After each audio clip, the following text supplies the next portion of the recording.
Si le preguntas a un médico sobre los pilares de la salud, te diría probablemente algo como el ejercicio físico, la nutrición, evitar tóxicos como el alcohol y el tabaco. A lo mejor también te diría las relaciones sociales y la salud mental. Pero sería muy raro que te hablase de la sexualidad. Es más, piensa en cuántas veces te han preguntado en la consulta del médico cómo estás en tu esfera sexual. Probablemente ninguna. Cuando, por otro lado, la sexualidad es una parte esencial de nuestro bienestar. Por eso aquí, en Entiende tu Salud, también hablamos de sexualidad, y en este caso con Sara Belén Olarte.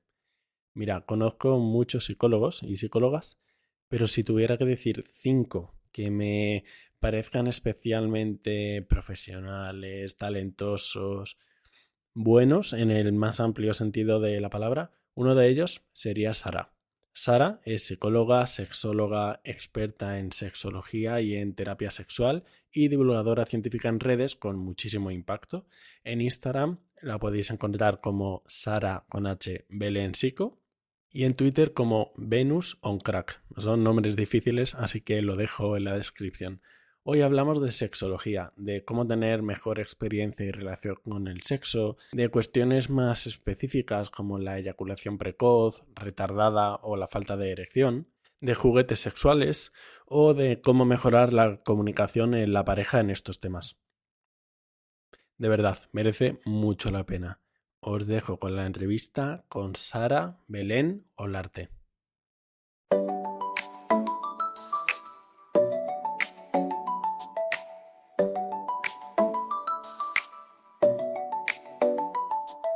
Entiende tu salud, un podcast de salud y medicina creado por Gonzalo Vaquero Sanz.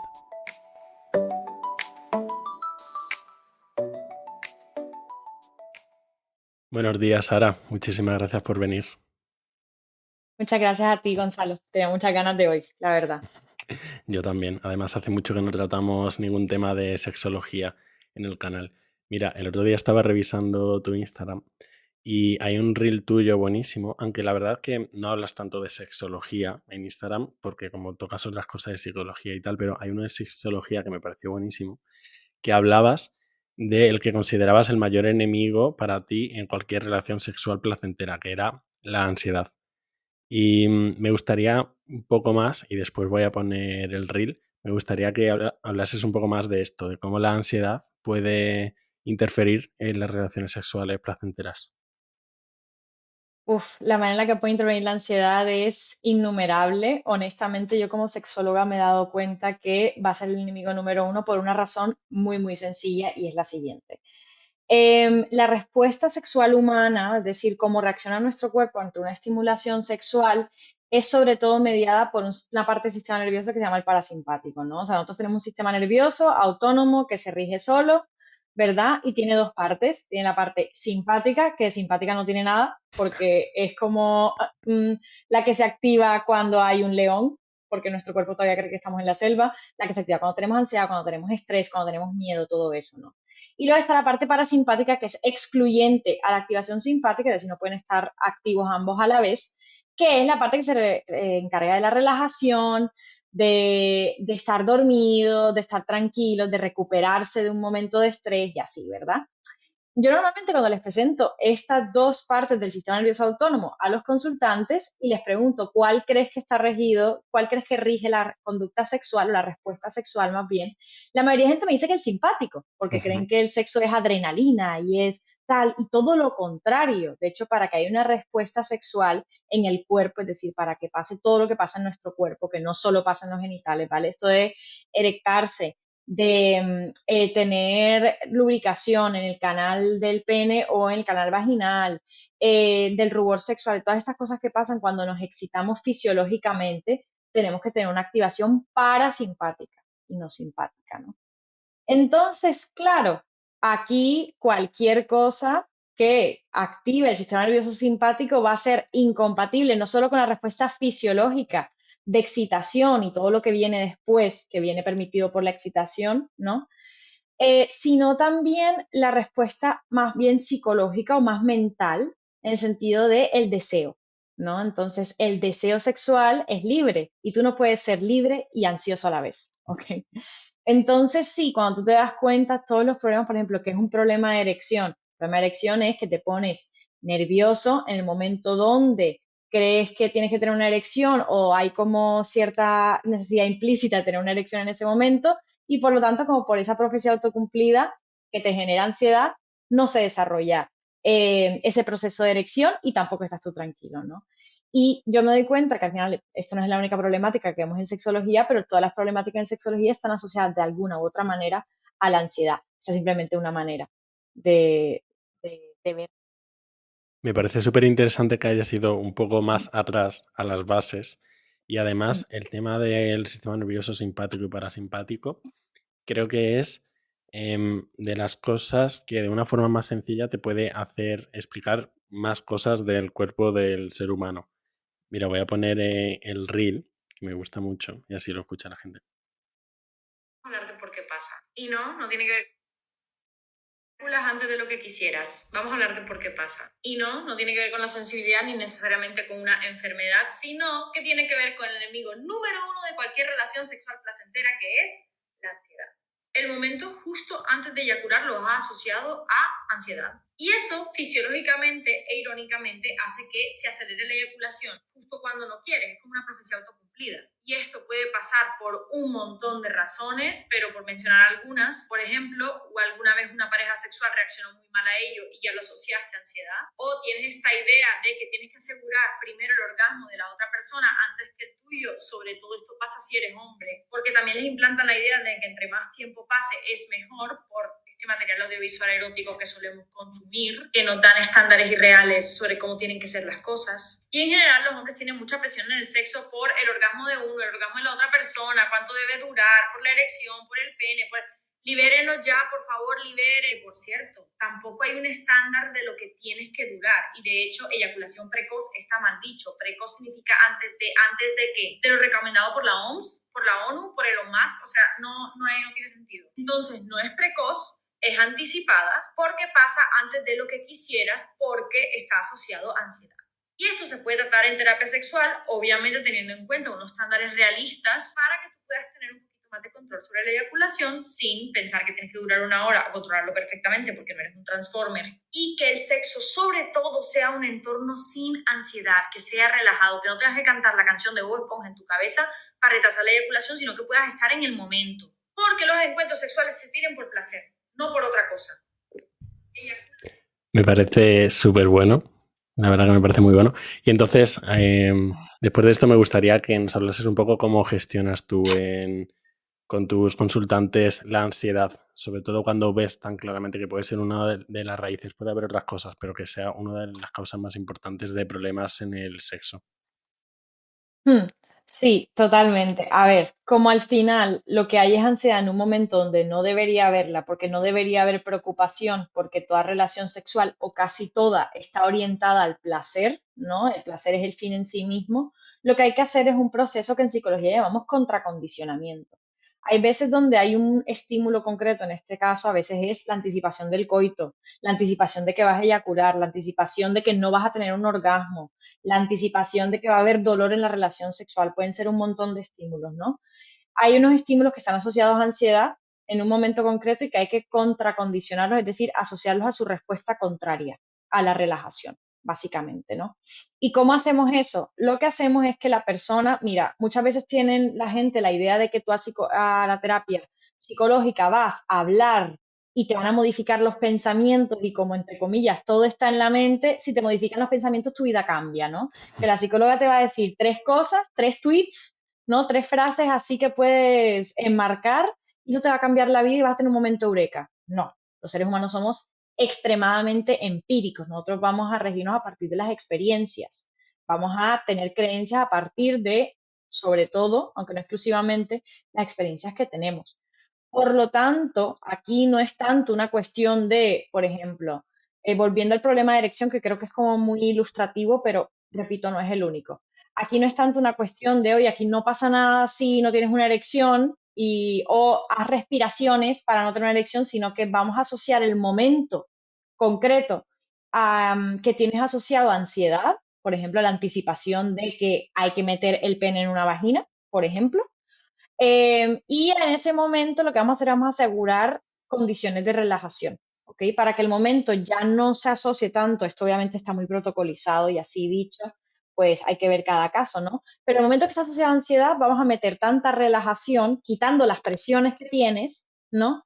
Para que empiece a ser un momento ya tranquilo y que ya permita todo lo demás. O sea, que si en ese momento tú quieres tener una erección o es tu intención, que ya puedas elegirlo entre comillas libremente, ¿no?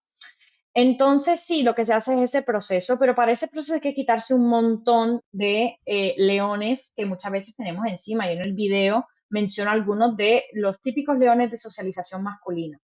Al final, cuando tú eres hombre, te socializan para hiperresponsabilizarte del encuentro sexual, de su inicio, de su tal, ¿no? Encima, si son dos hombres, pasa más aún, ¿no?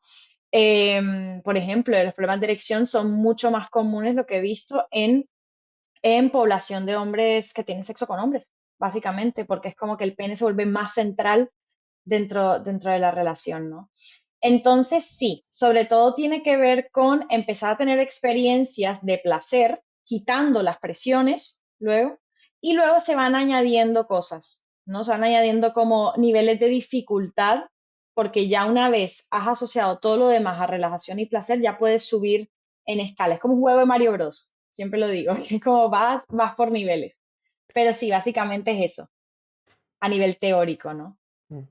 Que para esto, claro, entiendo que la comunicación con tu pareja es fundamental y que tu pareja sexual, o al menos tu pareja sexual en ese momento, te ayude. Y tú también que seas capaz de comunicarle todo esto. Y claro, si te preguntasen cuáles algunos de los problemas más importantes en el sexo de una pareja, pues dirás probablemente uno de ellos la comunicación y cómo se puede mejorar la comunicación sexual o sensual en una pareja, cómo comunicar deseos, necesidades, límites. Mm. Uf, esto es crucial, Gonzalo. O sea, yo muchas veces a mí me gusta mucho más la parte de sexología que de pareja, pero ¿cómo puedes separar una cosa de otra? ¿No? Sobre todo en problemáticas como, por ejemplo, falta de deseo, que muchas veces no es que es falta de deseo, sino que Manolo no me ayuda ni a fregar un plato y yo tengo una doble jornada laboral, ¿en qué momento va a querer follar?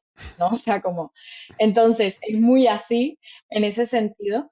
Y yo creo que aquí es verdad que nos dicen que la conversación es importante, y es que lo es, pero en el ámbito sexual parece que esas reglas no están, o también parece que hay que decirlo todo, ¿no? Hay que hablarlo todo en todos los ámbitos, pero si lo hablas en la parte sexual, pierde la magia con lo peligroso que puede ser eso, ¿no? Si te das cuenta. Entonces, yo creo que es normalizarlo como un tema más. A día de hoy la gente, bueno, el sexo ya no es tabú, mentira, sigue siendo tabú. La gente está hablando de sexo por hablar de sexo y por demostrar cosas y no por comunicarse, ¿vale? Entonces, a mí me sorprende mucho porque yo veo un montón de parejas o he visto varias parejas que llevan 5 años juntos y no podrían verbalizar 3 cosas que le gustan a su pareja sexual. Y es como, claro, porque es que no han hablado de ello, lo pueden intuir, no toda la comunicación es verbal, ¿no? Pero lo pueden intuir, pero no se habla de ello. ¿Qué digo yo al respecto? Bueno, primero, esto es un tema que se tiene que hablar como un tema más, ¿ok? Como un tema más, así que vamos a hablar de cómo gestionamos la casa, de, oye, ¿cómo te sentiste este día con mis amigos? Vamos a hablar de, oye, este día que fuimos, ¿qué tal te sentiste, no? Hablarlo antes incluso, puedes hablarlo antes de cuando tú vas a conocer a alguien y tienes una primera relación sexual, ustedes pueden hablar de lo que les gusta sexualmente sin que eso sea, vamos a abrir campo a una tertulia, no. O sea, puedes meterlo dentro de la conversación a modo de coqueteo y si no sabes hacerlo, eres poco sexy, pero esto se puede hacer perfectamente. Medio hablar, medio tal, vas diciendo, ¿y a ti qué te gusta? O sea, puedes coquetear de esa manera y también sacas información. Durante la relación sexual también se habla, ¿no? También se dan indicaciones verbales y no verbales de, oye, a lo mejor te digo cosas, ¿no? Pero también te puedo poner tu mano en una parte de mi cuello que me gusta y ahí ya me estoy comunicando, pero no voy yo qué sé, o sea, tener una parte más activa en mi propio placer, porque a la gente no le gusta mucho cuando yo digo esto, pero el placer es responsabilidad de cada uno. Cada uno es responsable de su propio placer en la relación sexual. Eso no significa que tú vayas a desatender a tu pareja ¿A qué o te que vayas a refieres normalizar a qué te refieres con esto? que cada persona dentro de la relación sexual se tiene que tener la responsabilidad de comunicarse y de buscar su propio placer sin que eso implique desatender a la otra persona o hacer un tipo de relación sexual que sea una paja plus. Me estoy haciendo una paja con otra persona. ¿Ok? Entonces, Sí, porque muchas veces es como que yo me voy a tumbar aquí a ver qué show me hace el gigoló de esta noche y es como, perdona, ¿no? ¿Tú no has contratado un show? O sea, es una persona con la que tú te estás comunicando. Entonces, tú responsabilízate también decirle, sobre todo en los primeros encuentros sexuales y en todos los encuentros sexuales, lo que te gusta, lo que no, lo que sí te está gustando, si te duele, si tal, y también de preguntarle a la otra persona de una manera u otra, ¿no? Como te digo, no todo tiene que ser hablado explícitamente, pero sí comunicarse con todos los recursos que tenemos, incluso con gemidos, ¿no? Utilizarlos como forma de comunicación, todo esto, ¿no? Entonces, durante la relación sexual también es interesante poder aprender a comunicarnos y aprender a leer a la otra persona, ¿no? Y también a mí me encanta implantar la idea de hablar después de la relación sexual. Cuando vemos una película en el cine, lo que hacemos después es hablar de la película, la parte que más nos gustó, la que menos nos gustó. El director cuando hizo esto está raro. ¿Por qué no podemos hacer lo mismo follando? Con lo divertido que es hablar después de follar sobre lo que te ha gustado y lo que no. Entonces yo digo, mira cómo te puedes comunicar en tantos espacios distintos, de tantas maneras distintas sobre sexo y que no es incómodo si no lo haces incómodo. Es como cuando hay un silencio incómodo y la persona dice, ay, qué incómodo este silencio, pues ya lo hiciste incómodo, cabrón, porque no lo era. Entonces, yo diría que va por ahí, empezar a normalizarlo. Cuesta a lo mejor al principio, pero poco a poco, cuando empiezas a ver los beneficios de comunicarte antes, durante y después, te das cuenta que puede ser un tema más, ¿no? Qué bueno. Esta conversación y la de antes me están recordando al concepto este de insensibilidad o habituación, Mm, que sí. creo que es algo que cuando te lo explican y cuando tú lo expliques va a resultar muy evidente, pero que normalmente no se tiene en cuenta. Explícanos qué es este concepto. Uy, este concepto es muy importante, sobre todo a la hora de, por ejemplo, personas que les cuesta eyacular o tener un orgasmo. Le pasa sobre todo a las personas socializadas como mujeres, que les cuesta más tener un orgasmo por un montón de cosas. Es verdad que no es por habituación en concreto, pero en personas socializadas como hombres sí pasa un montón que suele ser por habituación, esta eyaculación retardada que llaman, ¿no? La habituación es un proceso mediante el cual tú, al exponerte continuamente a un mismo estímulo de alta intensidad, ya la respuesta ante ese estímulo es menor. Esto yo lo llamo efecto India, porque yo una vez comí, por un mes comí mucha comida hindú, montón de comida india y súper rico y todo, y después cuando volví a Colombia y comí comida colombiana, que ya está muy especiada, me sabía más blanda. ¿Por qué? Porque había estado expuesta a un nivel de sabores y de especias y de no sé qué, que ya llega un punto en que lo demás ya no me satisface tanto y ya no me gusta tanto, ¿no? Entonces, esto a veces suele pasar con que muchas veces las personas socializadas como hombres, al final, el cuerpo masculino está erotizado casi que exclusivamente el pene, ¿no? Entonces llega un punto donde la erótica masculina está muy centralizada en lo genital. Y esto también desemboca en que cuando una persona socializada como hombre se masturba, va directamente a los genitales, ¿verdad? Entonces, como va directamente a los genitales, empieza a afectar ese efecto India. O sea, yo empiezo a tener una estimulación súper alta porque yo no puedo subir más allá del pene. O sea, lo que más normalmente nos va a excitar fisiológicamente va a ser el contacto con los genitales. Entonces, si yo me masturbo directamente yendo al pene, llega un punto donde si yo quiero subir no puedo ir a más. O sea, no puedo echarle más especias a la comida. Y esto hace que después otras cosas más soft, como un besito en el cuello, un no sé qué, ya eso se me quede más corto y cada vez necesite más de esa estimulación a la cual no puedo subir, ¿no? Para tener la misma respuesta. ¿Se entiende esto, no? ¿Y cómo volver a sensibilizarte entonces? Dejar de Muy buena consumir a lo pregunta. mejor pornografía, comida muy picante, comida muy especiada. Claro, claro, esto también pasa con la pornografía, efectivamente, si tú al final estás viendo, escuchando imágenes súper explícitas, súper tal, ya tener a tu pareja enfrente, que ya la tienes más vista, que tal, pues llega un punto en que crees que te puede atraer menos o lo percibes de esa manera. No es que te atraiga menos, sino que estás acostumbrado a un nivel de intensidad muy alto, ¿no? Aquí sí, yo lo que siempre recomiendo es bueno, dos cosas, ¿no? Primero, ir de menos a más. Vamos a cambiar la manera en la que nos masturbamos y tenemos relaciones sexuales y es ir muy poco a poco currándonos esa excitación y ese deseo. Es decir, al principio voy a empezar tocándome todo el cuerpo, poco a poco. Sé que me puedo aburrir un poco, pero lo puedo acompañar, por ejemplo, con una fantasía, en vez de con material audiovisual, con una fantasía. Ya es algo más soft y algo que te tienes que currar un poquito más. Y a medida que te vas excitando y vas notando en tu cuerpo esa respuesta a excitación, va subiendo y al final vas a lo más spicy. O sea, al final te tocas el pene o te tocas el clítoris o la vulva, ¿no?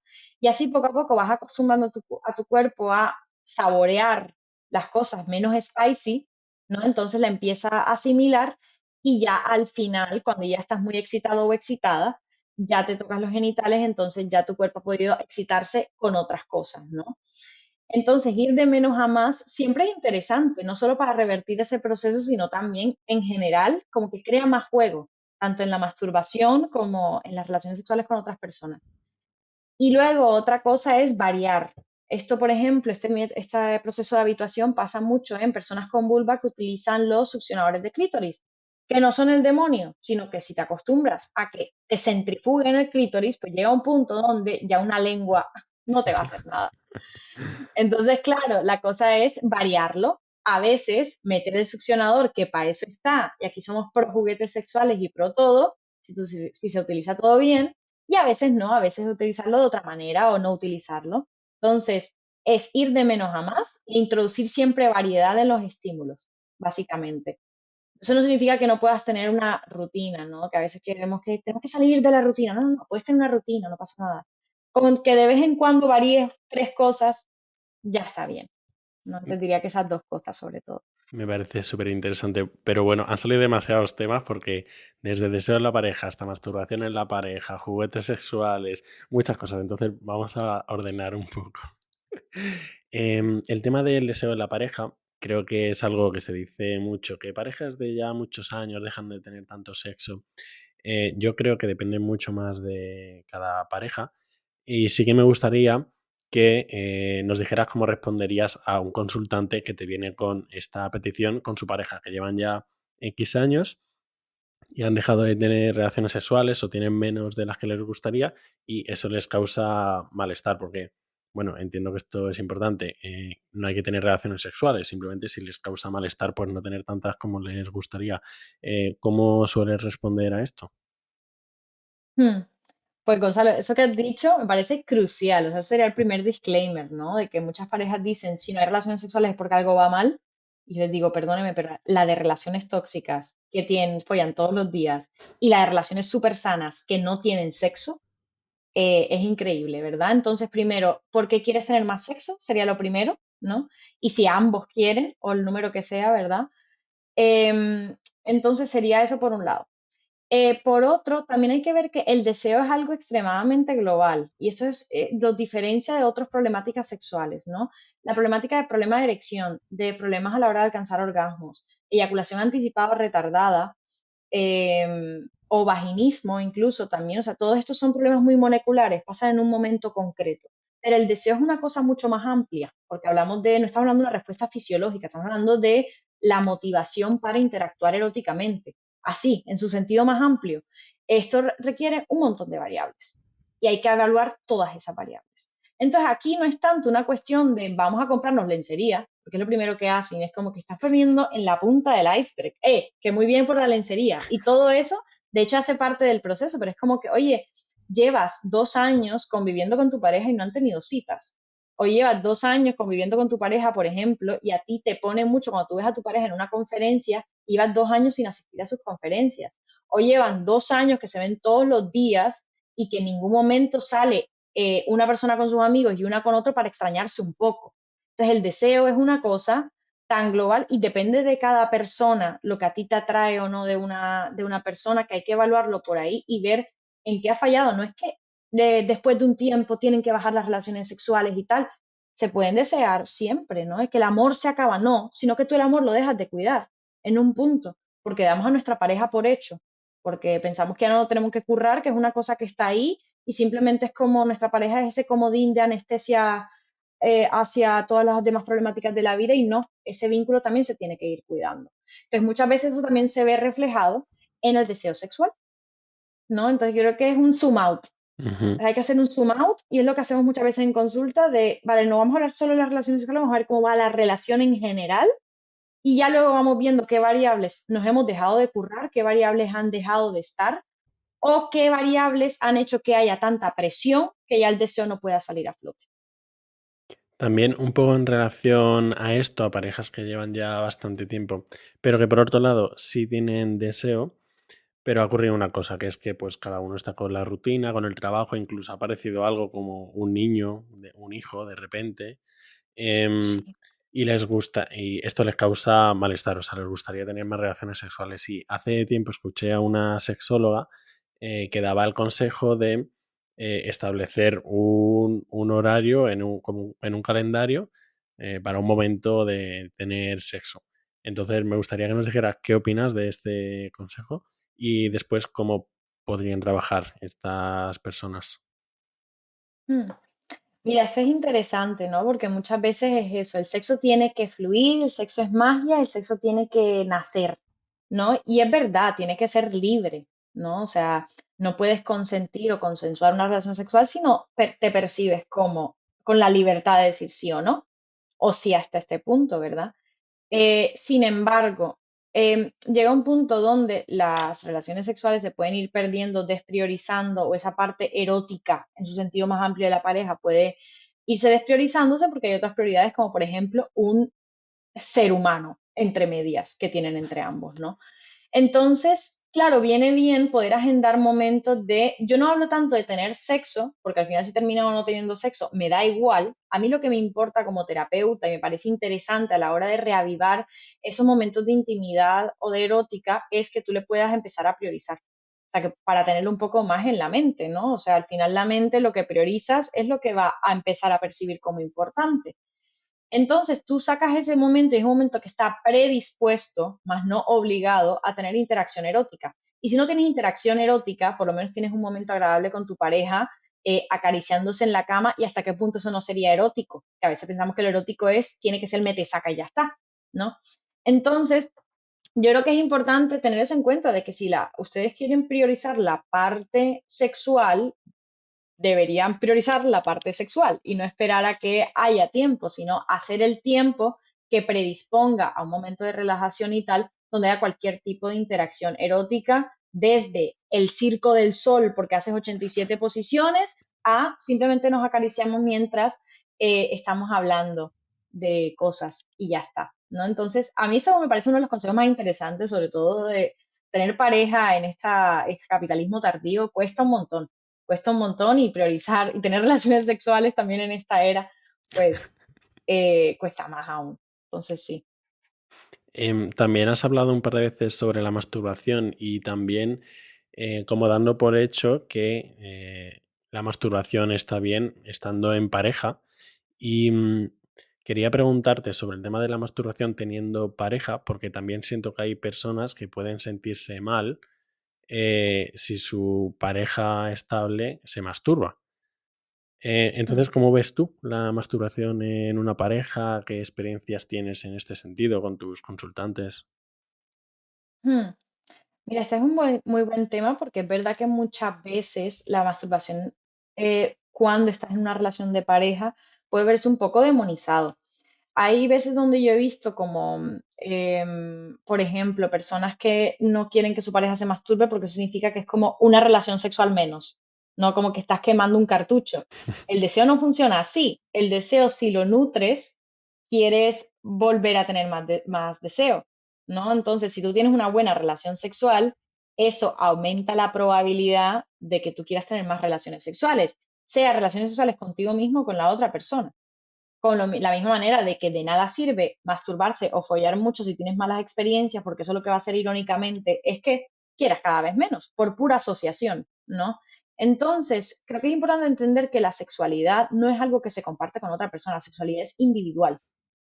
Tú la vas compartiendo a lo largo de tu vida con otras personas, pero ante todo es tuya, ¿no? Por mucho que estés en una pareja cerrada monógama, tu sexualidad es tuya en ese sentido, ¿no? Como por ejemplo, esto también, ya que hay un melón de la masturbación, hay otro melón más grande que es el de las fantasías. Cuando yo le digo a la gente que tú en tu cabeza puedes hacer lo que se te da la gana y que no existen infidelidades mentales, la gente se vuelve loca. Y es como que tú estés fantaseando con algo, y tú disculpa Gonzalo que me vaya por las ramas, ¿no? Fantaseando con algo, no significa que lo quieras llevar a cabo en la realidad, y tampoco significa que tengas que necesariamente tener que contarle a otras personas, porque eso está al final dirigido hacia tu propio placer.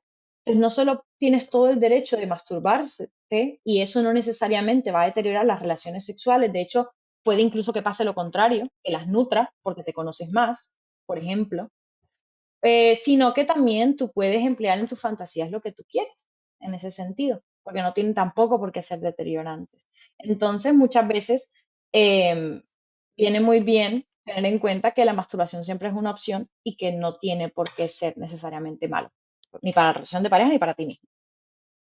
Y me ha parecido súper interesante y que le puede ayudar a mucha gente el melón que has abierto también el tema de las fantasías, porque Mm. creo que es algo incluso casi natural y muy demonizado también. Sí, sí, sí, totalmente, totalmente. Pero oye, lo que pasa en yo siempre pongo el mismo ejemplo. Dale que yo tengo la fantasía de querer tener sexo en Gran Vía de Madrid, ¿vale? En la mitad Gran Vía. Ahí, perfecto. En mi fantasía, ¿por qué? Porque en mi fantasía no tengo frío. En mi fantasía no hay policías. En mi fantasía no me meten en la cárcel. En mi fantasía la gente me ve, pero no pasa nada. Es decir, en mi fantasía es tan distinto a la vida real que en verdad, en la vida real no me pondría nada, pero en mi fantasía sí, pero porque ya es algo que tiene variables tan diferentes que ni siquiera es lo mismo, ¿no? Entonces, claro, la fantasía y la realidad son dos cosas que están interrelacionadas, pero que no dejan de ser distintas. Y al final todo el mundo tiene el derecho a fantasear, y sobre todo porque las fantasías van dirigidas hacia el placer. O sea, volvemos un poco a lo mismo. El foco de todo esto no es demostrarle a nadie nada, es el placer, ¿no? Entonces, si la fantasía sirve en ese propósito, ¿por qué tiene que haber un problema en ese sentido? Haces ejemplos y metáforas buenísimos. O sea, el tema de la Gracias. comida hindú me ha parecido muy bueno. Y aquí la Gran Vía, o sea, me estoy imaginando que puedes escribir un libro de sexología y los títulos de los capítulos, pues que sea esto, la comida hindú, el sexo en Gran Vía, y que ahí expliques cada una de estas cosas. Sexo en Gran Vía me encanta, como sexo en Nueva York, no sexo en Gran Vía. Ay, pues muchas gracias, porque son metáforas que han venido de mi cabeza, y a veces digo, espero que eso se entienda, porque si no se entiende, la gente va a decir que está hablando de comida hindú, ¿no? Pero bueno, te lo agradezco. Antes hablaste sobre el tema de los juguetes sexuales, y quiero que nos hables más desde la experiencia que tú has visto en las personas que empiezan a utilizar juguetes sexuales, tanto con ellas mismas como con una pareja sexual. ¿Cómo lo reciben? ¿Qué consecuencias suele tener en las relaciones y con ellos mismos? ¿Qué tipo de juguetes? Porque a lo mejor hay gente que, o yo mismo, que desconocemos muchos tipos de juguetes. Totalmente. Pues mira, es verdad que en terapia sexual, en mi experiencia, lo que yo he visto es sobre todo una, entre comillas, dependencia a los juguetes, ¿no? Entonces muchas veces lo que hacemos es retirarlos y después utilizarlos de una manera que sea más interesante. ¿Y cómo es la manera más interesante sexualmente? De menos a más, como he mencionado, y por otro lado, variarlos, meterlos a veces y a veces no, ¿ok? Em, pero es verdad que es importante que nos asesoremos de las personas que saben, y es las personas que trabajan en juguetería sexual. No todos los juguetes sexuales están orientados hacia los genitales, ¿ok? Porque la erótica va más allá de los genitales. Entonces, cuando tú vas a una sex shop, te das cuenta que hay juguetes, sí, para los genitales y todo, pero también hay juegos eróticos, también hay otras cosas que también ayudan a toda esa erótica, que como he mencionado es mucho más amplia que la polla y el coño, ¿vale? O sea, es mucho más amplio que eso, ¿no? Entonces, yo creo que sería interesante primero ver las cosas que ya te gustan, es decir, ¿te gustan las fantasías? Pues a lo mejor entonces no es tanto un juguete sexual, sino un relato erótico con tu pareja. O te gusta más la parte sensorial, o sea, es decir, de la piel, que por cierto es el órgano más grande y más importante a la hora de nutrir la erótica, pues entonces a lo mejor lo que quieres es una pluma, una tal, ¿no? Porque muchas veces la gente se va a, bueno, tengo que ir ya a la vagina esta que da miedo, que es como que tienes que meter la polla, a una cosa de esas, o tengo que ir al succionador de clítoris. Y es, oye, sí, puedes ir perfectamente a ellos, ambos son espectaculares, pero vamos a ampliar un poco la mirada y no hacerlo tanto en función de necesito comprar un juguete, este es el más popular, sino de cuáles son mis preferencias y necesidades, ¿no? Y a partir de ahí me asesoro a ver qué juguete puede ser más interesante o qué no. Sí le interesan las partes de juguetes, que yo creo que siempre puede ser cool, pero sí. Qué guay, qué importante ampliar la mirada em, y dejar de centrarnos en orgasmo, en genitales, en cumplir, en todo esto me está pareciendo súper interesante. Sara, pues ya para ir terminando, recomiéndanos algún recurso, alguna película, un podcast, un libro de este tema o del que tú quieras. Vale, pues mira, varias cosas. Hay un podcast que ahora creo que no continúa, pero tiene muchos capítulos, que es La mirada sexológica de Desiree Lamas y Pablo, creo que se llama el otro chico. Y está muy bien porque habla muchas cosas desde esta mirada inclusiva, interseccional, amplia y científica de la sexología. Sobre libros, hay uno que me gusta mucho para hombres que tienen sexo con hombres, que es Quiérete mucho, maricón. Está muy bien también. Luego hay un libro que se llama Clímax Club, que es como un libro muy ilustrativo, una cartografía del placer, así se titula, que es ilustrativo a la hora de ideas para ver cómo interactuar con diferentes tipos de genitales y diferentes tipos de cuerpos. Y luego todo lo que escribe Laura Morán va a misa. Tiene varios libros. Un libro que se llama Orgasmitos, que está muy bien. Luego tiene varios libros que la recomiendo un montón. Entonces yo creo que ahí tienen ya bastantes recursos que recomiendo ciegamente, Qué básicamente. bueno, qué bueno. Sara, pues dinos dónde podemos encontrarte, saber de ti, leerte, escucharte. Pues me pueden ver tanto en TikTok como en Instagram como Sara, con H al final, Sara Belén Psico, de psicología. Y luego me pueden encontrar también en Twitter como Venus on Crack, básicamente. Ahí, por ahí estoy todos los días. Y en tu web, ¿no? Si quisieran Ah, trabajar coño, contigo. claro, sí, que en mi web que es nueva, que tengo todo un equipo de psicólogas y sexólogas y terapeutas de parejas, que es Sara Belén, Sara con H al final, sarabelén.com, mi simple nombre. Qué bien, Sara, pues muchísimas gracias por venir. A ti, Gonzalo, encantadísima.